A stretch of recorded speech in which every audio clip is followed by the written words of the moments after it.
Okay, everybody,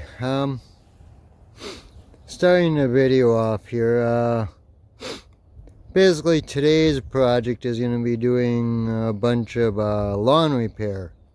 Little spots here and there that over winter you get those little spots here and there that don't want to take root, so every spring basically you got to go out and do some patch repair. Well, today I'm gearing up for that, and I've been gearing up for like the last half hour. Usually when you got a landscaping project or so forth, you gotta get everything together. Well, I got basically all the main ingredients. I also have to do some edging repair, some stone work, but that's just a small area. That's why the edging is actually in the trailer. I have the push mower with me.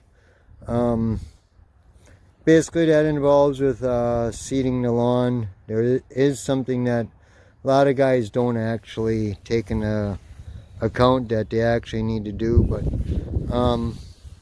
seeing I'm going to be doing patchwork, I got actually the easy mulch.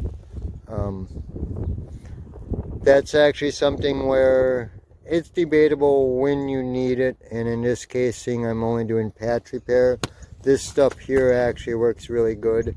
You can usually get this at any co-op. Any co-op that sells your fertilizer and grass seed, usually you can get it there. It covers 700 to 900 square feet, and that should be more than enough. I only have like 5 or 6 properties I have to do. I don't know if I'm going to video all of them while I'm doing it, but I'm going to try and touch base on the process. Actually, I have to do some lawn repair at my own house, because I actually it ain't tore up from snow removal, but next to my driveway does have some issues. That's usually where the problem occurs. But basically I need to load some topsoil up here, because I might need a bucket or two of topsoil. So normally I do use my dump truck to haul topsoil in that, but seeing I have such a little amount, I'm actually just going to use my pickup truck with my load handler in the back. Whatever topsoil I don't use can just go right back on the compost pile, and eventually I run it through. But I basically wanted to put my load handler on my truck, that way then unloading it, whatever I don't use, will be easier rather than shoveling it off.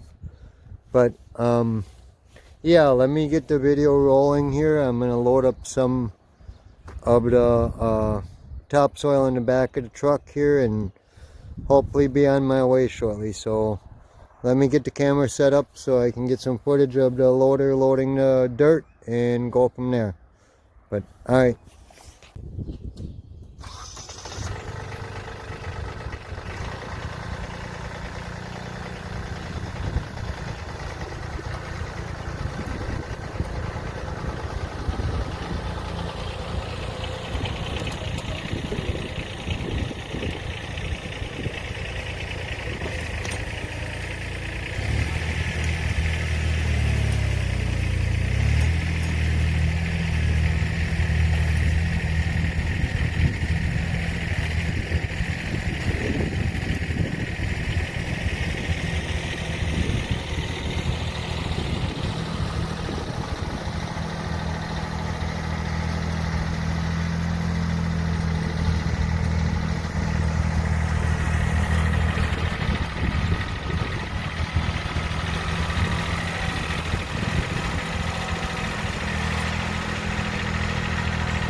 Alrighty, so now as you can see,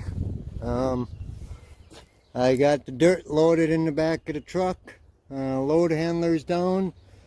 It don't get all of it, but whatever I do need to remove out of the truck hopefully will be easier. A lot of guys that actually can't afford a dump truck such as one like mine, not saying mine's the cream of the crop, but overlook this.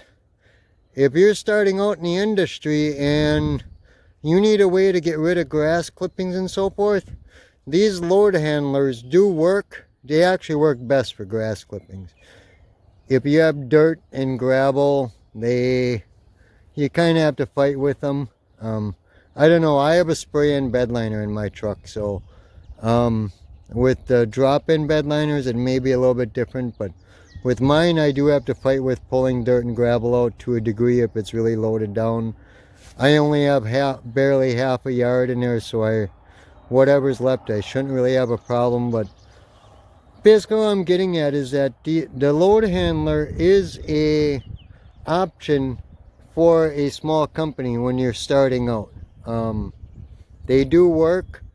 I've had it all along. I've had my dump truck and my load handler, and even in the fall time, if I don't want to take out my dump truck to do a fall cleanup and it's a small property, I'll use my pickup truck and my load handler. It does work. Or if I'm traveling a long distance and I don't want to take the gas hog out to the job site, because quite frankly that dump truck only gets like 10 miles a gallon. Yeah, it has a Chevy 350 in it, but pulling that 8,000 pounds down the road, and when you got a trailer on there, it eats at your gas mileage, where the pickup truck isn't nearly as bad. But touching base on a little bit of stuff that I have to do today. Inside the tote here I have grass seed. That's actually Madison Park, because I'm dealing with some shade and sunspots, so Madison Park works for basically both. I have my seed spreader there. That works good for spot seeding. Gas cans and that, of course, is for the equipment. I have my smaller wheelbarrow along with me because I really don't need, I'm not going to need that much dirt, so I don't need one of my deep wells. The shallow well will work just fine. It's also referred to as a concrete wheelbarrow. But then I have my edging along. I don't have the stone yet. I do have the stone, I just don't have it loaded up. I'm just going to be prepping everything today. I got the landscape fabric. Pins and that are in this tote here. My miscellaneous supplies for when and if I have to do stuff like this. Landscape rakes, I got my 2 foot and my 3 or 4 foot along. There it is, handy to have. That's another thing, a landscape rake. Usually you can pick them up just about anywhere. It's handy to have for a landscaping company. And I have my miscellaneous tools on my tool rack, my bed edger and that stuff. I'm not going to be doing any of that stuff today, but usually those tools I just keep on the trailer and they're always there in case they're needed. But then I got the backpack in the back of the truck, and trimmer's already on the truck. That's actually my trimmer rack. You'll notice that I have a trimmer rack actually on my truck. It's actually something that I built rather than buying, along with my actual ladder rack. I actually built that rather than buying it. It comes in handy. The bar going across basically is for the ladder and the ladder only. I can put other stuff on it, but the reason being why I carry a ladder on my truck is because you do not know how many times I get customers who say, "Oh, my downspout is plugged. Can you quick check that?" It used to always be, "Well, I don't have my ladder on me." Well, now because I always carry that ladder on the truck, it's just a matter of, yeah, let me get the ladder off the truck and I'll go check to see what your gutter downspout problem is. I had that recently actually at a job I'm going to be going to today. The person came out and he's like, my one downspout is overflowing, and can you check it to see if it's overflowed? And I was like, yeah, that's why the ladder's actually on the truck. So it's something that I always carry on my truck. There are plans to put a ladder rack on my dump truck for that ladder that's over there, my 18 foot. But as of right now, it's finding time and getting the welder out to actually make the brackets to mount the ladder on the driver's side of the dump truck. But anyway, having a ladder on my truck, actually, it's come in useful on several occasions. Even just this little 8-foot step ladder or 16-foot extension ladder, it actually does come in handy. So, but let me get geared up here and I'll head out to the job, and as I'm making video, I'll try and clue everybody into what actually will go on when you do lawn patch repair, because it's something that a lot of guys hesitate on, but if you can do it and get it done right, it helps the customer's lawns in several different perspectives. So let me get going here and get to the first job. Okay, everybody, I'm about to get the process going here. You'll see I got some of the supplies out.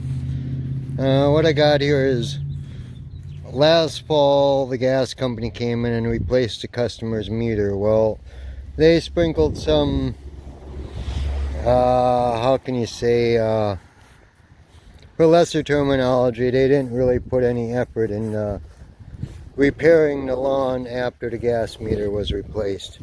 So basically the customer, this is actually a commercial property, but they actually want the lawn repaired. So they're going to pay me to replace it rather than repair it, rather than the gas company coming back and fighting with them to try and get the grass to grow. They want it done right, so seeing I take care of the property, I'm going to take care of this. But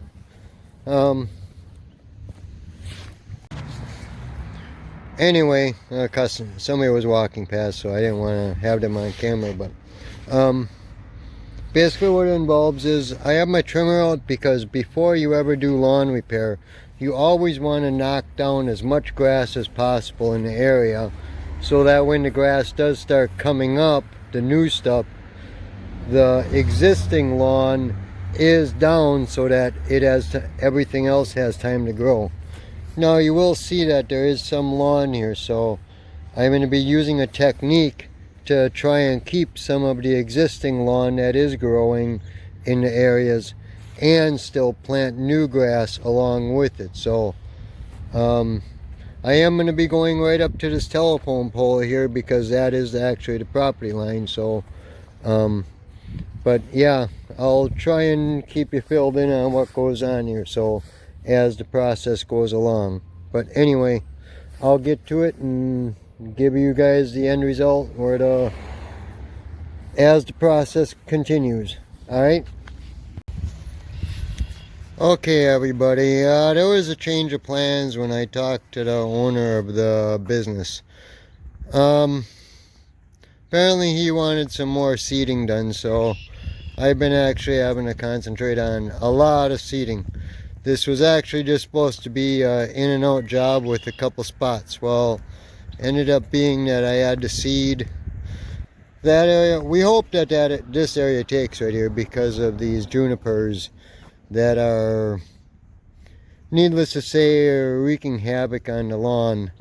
But he wants more done, so I might have to actually go and get some more easy mulch tomorrow. But so far I got everything watered and seeded and watered in and all that good stuff.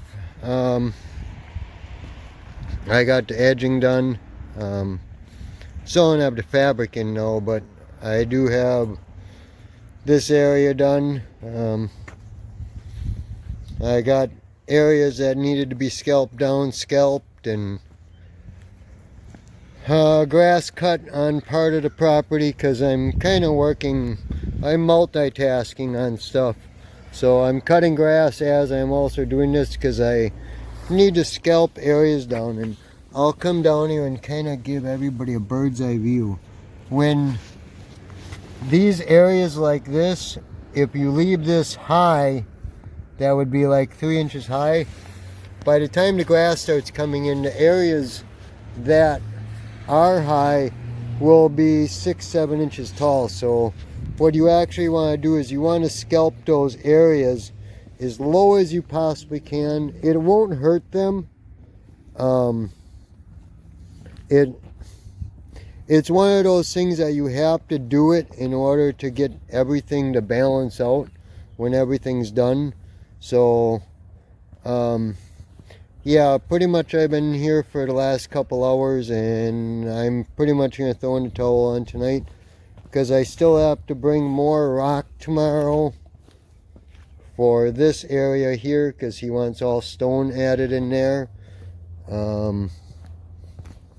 I do have one more area that I still have to work up and reseed, and that area is over here on his other side of his steps. This area here, we're actually just going to let this try and come back some more. I did aerate it. As you can see, there is holes in the ground there, so we're hoping that it comes back. But these junipers here, we do have some grass growing here, but he'd like to try and get this done some more, seeing this is the entryway to his building. And then right there I gotta try and get some more seed to take there. So hopefully the plan that we got planned is gonna come into play. I also have to add some dirt here along the side of the stairs because, as you can actually see, he's actually having a problem here where everything is eroding from underneath the steps. So I have to backfill some of the stairs here. But yeah, got about another half hour of light, and then I'll be basically out of options anyway. So I'm gonna call it a night on this, and tomorrow's another day. So if I don't post this tonight, well, yeah, it possibly will be extended into tomorrow. But anyway, another thing, doing this type of work, there was really actually some simple tools involved. Don't really take a lot. I'm actually edging the sidewalk as I go, so my edger attachment, yes, I don't have a wheel on there, and I found out that actually when you're edging certain areas, it actually makes it easier just to take that wheel off, especially if you have to go backwards or something on the inside of a lawn. I found out that it's easier just to moderate the edger without the wheel. So anybody who sees this edger and knows about the Echo edger, I just removed the wheel, but it's to each their own. But then you'll see here my little cultivator. A lot of times I use the little mini cultivator if I have to do spot repair, because it works good to just break that top little layer of the soil loose. Yeah, you'll see my rakes here. My rakes have seen their better days, but you got to remember, a lot of my tools, they're 10 or 15 years old, so I make do with what I got. I'm not one of those guys that will run out every year and buy a whole new fleet of tools and whatnot. Landscape rake, I was using that for a while. The spade shovel. I have some edging there, like I had said in our video earlier. Bag of Easy Mulch, some Madison Park. Yeah, pretty much what you're seeing here is the basic operation when you're doing spot repair. That's basically what it is. Another thing you need is the push mower, or even a weed trimmer head. Right there is my trimmer head. Some of it I was scalping down with the actual trimmer. So this little guy here, A lot of people think that you can only use those in the gardens. Well, those little weed shovels actually work. They work for actually loosening up soil also when you have to do overseeding, because they don't destroy the existing grass root if there's any. So yeah, this is pretty much the operation. And my handheld leaf blower, that's somewhere right there actually. That's all I needed. I didn't even need my big backpack. So if you're looking to get into the industry, there's not a lot of tools you actually do need to do this type of work. It's more or less know-how. If you know how to do this stuff, I just brought the bare minimum stuff. If I wanted to, I could have brought the dump truck and my front end loader and all that stuff, you know, to move a little bit of dirt, but it really wasn't needed. I mean, I got by with just a little wheelbarrow to move around what I needed to move around.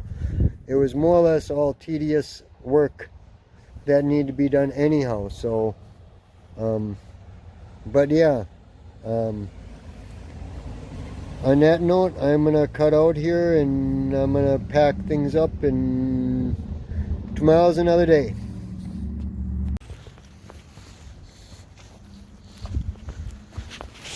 Okay, everyone, I have my spikes in place. As you can see, I got one there, I got one there, I got one hiding here too. I got one there, and I got one there. So the spikes are in place. I have to slide this edging down a little bit because it's a little bit short over here, but I got it long on the other end. You'll notice that I have a little bit extra here that's hanging over, but I cut the tubing short. When I slide this down, it should hopefully fix itself pretty close on that other end. I just gotta nudge it down even though the spikes are in there. It's only a 1/4 inch that I can go, 1/4, 1/2 inch. But you run this a little bit past, and this helps keep this edging uniform with the end of the cement there. So that's a little trick I learned. You just give it an inch or two spacing, and it same over here, it helps keep that edging in place so it don't start curling and so forth. It's only an air conditioner slab, so it's only 2 inches thick, but hopefully it holds it in place. But yeah, that's that as to this portion of it. I'll try and get some more video going here. I do have that other area that I have to add soil to, so yeah, I'll try and keep the video going. So anyway, okay everybody, I have all this area now backfilled. As you can see, the step is no longer exposed at the very bottom of the concrete. I'm trying to keep a uniform line here of about 2 inches under the concrete. I could actually backfill it probably up to the line, but that's the way it was in the very beginning, so I'm just trying to continue on with that same concept, if you want to say. Now, I did move some dirt from the other side where I had to dig out that edging, and I used it to, as a base layer underneath the dirt net right here in this corner. I did top dress it with some of the garden soil that I have in the truck. I refer to my soil when I process it as garden soil, because it's nice and screened, if you want to say. But then over here I have my little cultivator to kind of give everybody an idea what you actually would do. Now over here you see that there is some existing grass. All you want to do is take this cultivator and just run it over the soil like so, and it will bust up the very surface layer for when you add new grass seed. So I had done the same thing over here. There was a couple bare spots that I'm going to be filling in. So you don't want to disrupt the existing grass that is there. You just want to loosen up the areas that are bare, so that when you put grass seed down over it, that area takes and the existing grass stays. So I did bring some wire screen that I have to use on this area, seeing it is on a hill. I do also have to put some over here to try and keep the grass seed in place. So hopefully I can get both these hills to take, because they are kind of drastic hills. They're almost a 41. That one is almost a 45-degree angle, and the same here by the step. It's probably about a 30-degree angle. But anything over about 10 to 15 degrees, you always have a problem with washout with seeds. So especially for the first 2 weeks. So I'll put the screen down, and then in 2 weeks time I'll be taking it off, and hopefully by then the grass will have taken a root that that can withstand washout. So, but let me get some more work here done, and I'll keep trying to keep the video going. Okay, something worth noting here. Seeing I had to quick take that apart anyhow, because my edges weren't quite right over there and over there, it dawned on me that this is another mistake that landscape guys who are starting out in the industry make. When you do your fabric underneath edging, you want to run that fabric up behind the edging so that no weeds can penetrate between the edging and the fabric. Because if you don't, you will have weeds that will creep up and cause an issue with your edging install. So it's normally I don't use edging when I'm doing wood chips, but in this case with stone, this is something that you actually want to do. So it's worth mentioning, seeing I had to quick take it apart to actually put the fabric behind the edging, which basically eliminates the problem. Another thing too that guys will do is a cement wall. You really can't do much, but you want to run your fabric up the wall just a smidge and try and get some stones that will hold it tight against there. If it lays down like that, then eventually you have problems with weeds coming through. So you always want to try and have that fabric as close to the wall as possible. A little bit of overlap don't hurt when you're doing this. Too much isn't a good thing either, but if you have to trim some off, that's okay. But I just figured I'd touch base on this. I do have to get some more stone, but I'm going to quickly take the stone that is here and try and fill in at least the edging portion of this area, and then I can landscape, put the fabric down and move the couple things I do have to move and get the fabric down on the rest of the way, and then bring the remaining stone. So we're going to try and reuse some of the stone here. I can still get this stone easily. It's readily at just about any concrete factory. So in our area we have limestone, and that's basically what this is. So limestone is a dime a dozen for us, but I can easily get it by the scoop, by the bucket full. So basically I'll just have to have them dump a load in the trailer or on the truck, and I should be able to get the remaining amount. Maybe a bobcat scoop, maybe 2 at the most. But yeah, let me get this finished, and then I can show you what the end result, well, close to what the end result is going to be. Okay everybody, the finished product is all done. Edging was all done. Sidewalks are all edged. This is normal for the first cut. Sometimes I'll even edge throughout the season. It depends on how bad it gets. Yeah, these sections, there's 3 sections here that are going to be left. I'm actually not going to mow them because they're actually not coming as quickly as we'd like. I got all the seeding done in the areas. Right here, there's actually a large screen that's put down here because of the steps in the hill. It's debatable if it's needed here, but I had the screen handy, so it will help attempt to keep some of the seed in place. So it will act as a buffer for the rain when the rain hits it, so it don't pound on it if we get a hard rain. But it was basically done all throughout here because this area was always weak. It is a full sun area to a degree. the Madison Park should take care of it.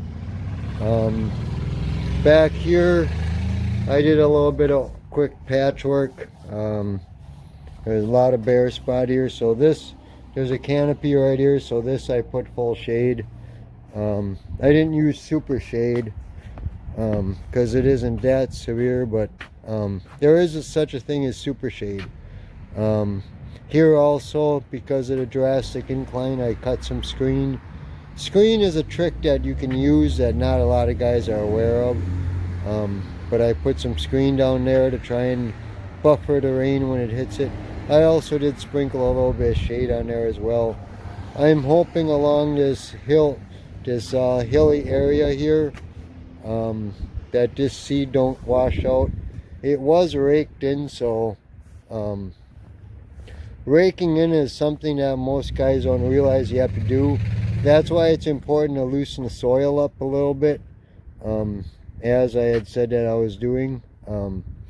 Raking in your seed is very important, so you can at least get that seed within a ½ inch.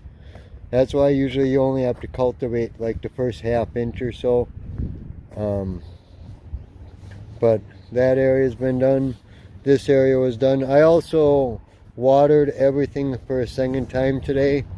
Well, the newer stuff only got one, but these areas that were done yesterday, I actually got a second spot watered. Here I got this done. The stone, I got all the fabric laid. So hopefully within the next day or two I can get the half a yard or so of stone over here, and it's not quite half a yard, but get the stone over here and get this finished. So it's really the only thing left that I have to do, but I think I'm gonna cut the video out here. It's one of those things where I think the video's gone on for several, I'm not even really sure, but I'm gonna cut the video out here. This gives everybody a glimpse on what's involved with patch repair on a lawn when you have multiple spots.